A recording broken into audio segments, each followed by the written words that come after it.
윤석열 대통령 측의 구속 취소 청구가 받아들여졌습니다. 법원이 윤 대통령에게 죄가 없다고 판단한 게 아닙니다. 다만 워낙 중대한 사안인 만큼 절차적으로 더 신중을 기해 재판을 진행시키려는 결정이란 해석이 나오는데요. 만약 검찰이 석방 지휘를 선택하면 윤 대통령은 구치소에서 풀려나게 됩니다. 재판부가 밝힌 오늘 구속 취소 인용 사유 하나하나 따져보겠습니다. 우선 구속기간이 이미 만료된 상태에서 검찰이 공소를 제기했다는 건데요. 재판부가 기존과 달리 구속기한을 날이 아니라 시간으로 계산하는 이례적인 판단을 내린 점이 특히 눈에 띕니다.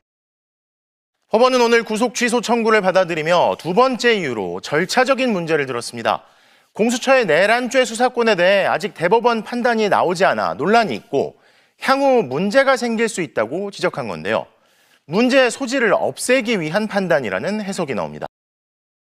오늘 법원의 결정은 윤 대통령에게 죄가 없다, 12.3 내란 사태가 정당했다, 이런 걸 의미하는 게 전혀 아닙니다.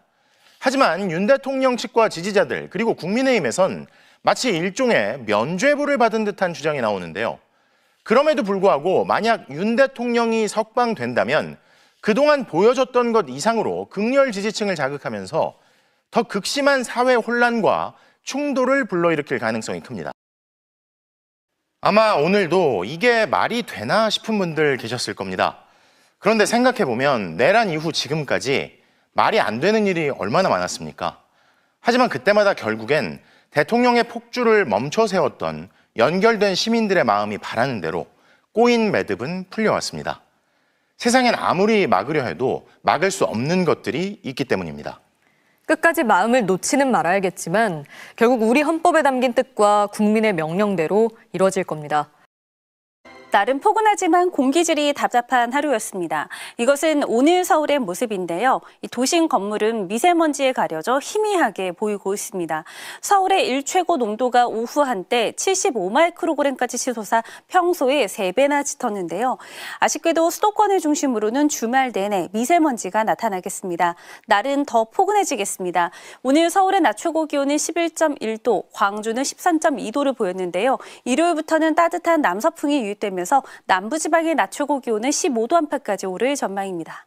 내일 충청과 남부지방 중심으로 비가 내리겠습니다. 새벽에 전남과 제주를 시작으로 오후에는 대부분 지방으로 비가 확대되겠습니다. 서울을 비롯한 수도권에는 산발적으로 빗방울이 떨어지겠고요.